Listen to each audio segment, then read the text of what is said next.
Okay, so the first thing we're going to work on today is our poached pears recipe. And this really couldn't be easier. Remember that when we're poaching, we're using hot water or hot liquid to serve as our cooking agent. So basically we're submerging our food that we want to be cooked into hot liquid, and that's what's going to act to cook it. So unlike dry heat where you're in the oven or on the grill, you're surrounding with hot air. When you're poaching, it's surrounded with hot water or other liquid.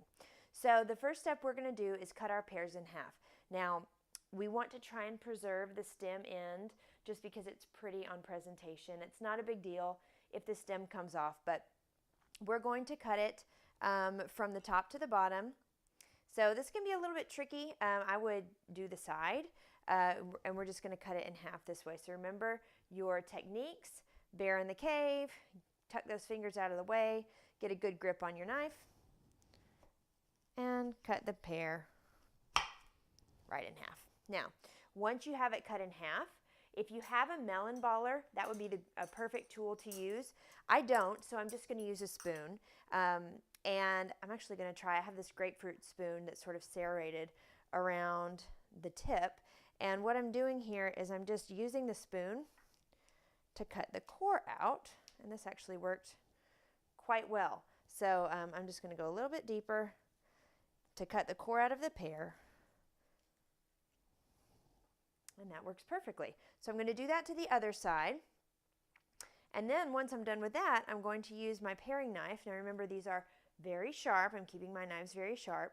And I am just taking the outside layer of skin off of the pear. So be careful as you do this, just a little bit at a time. And you don't want to lose too much fruit in the process. You really just want to try and keep your blade right up under the skin. And it's okay if you can't get it all off in one or two strokes. There's no prize for getting it off in one long piece. But you do want to preserve as much of the meat, the fruit, as you can. So we're just going to finish peeling this.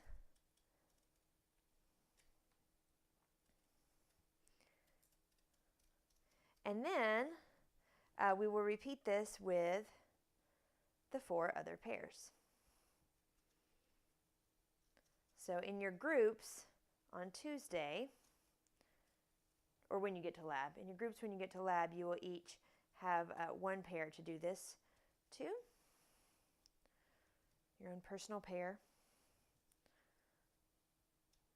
All right.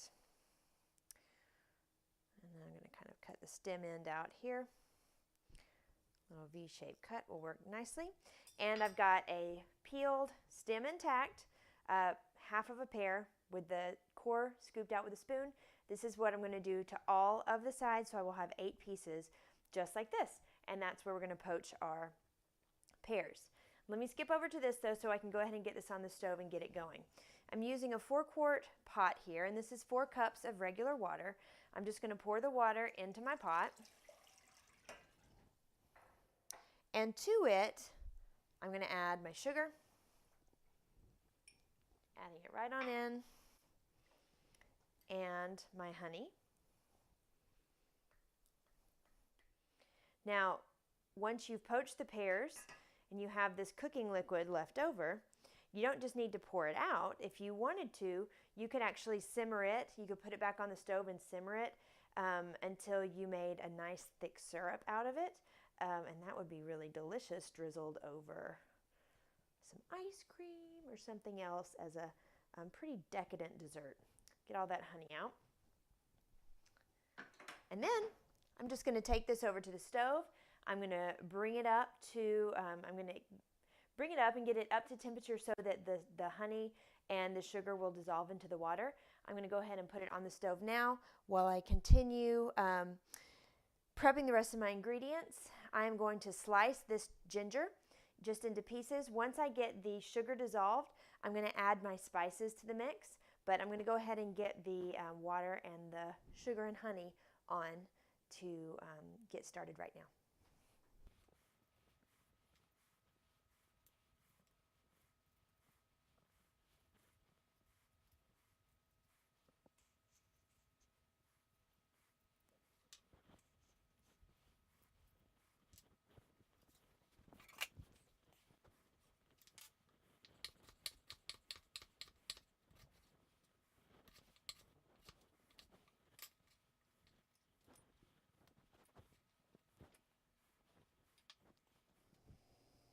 Okay, my poaching liquid has now come to a boil, and that was my water, honey, and sugar.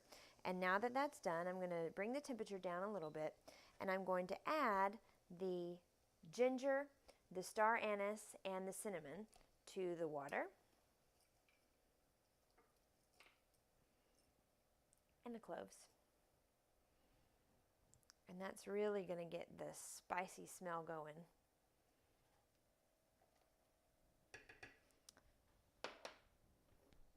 And now I'm simply going to take my pears one at a time and slip them into the liquid.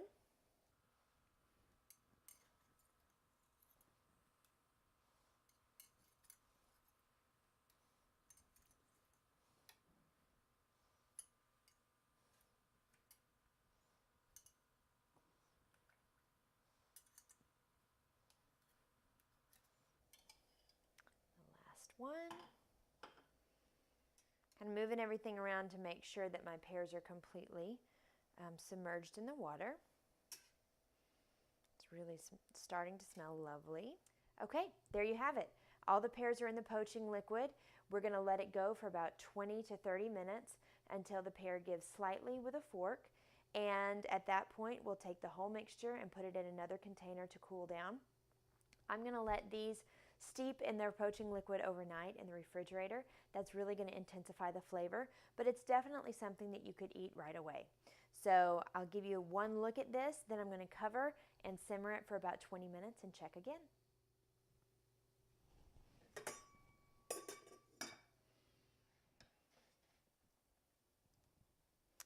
Okay, the pears have been poaching now for about 30 minutes. I checked them after 20 minutes and I wanted them to be a little bit more tender. So I put the lid back on and let them go an additional 10. I'm just going to do a quick fork check here. Oh yeah. That gives easily with a fork. I'm happy with that. So what I'm going to do is go ahead and gently take them out of this pot, and I'm going to store them. I'm going to put them in this glass container, and then I'm going to allow them, I'm going to add all the juices in with it. We're going to allow that to continue steeping together for several hours, and they'll store in the refrigerator for quite a few days. But we're going to go ahead and put those in now.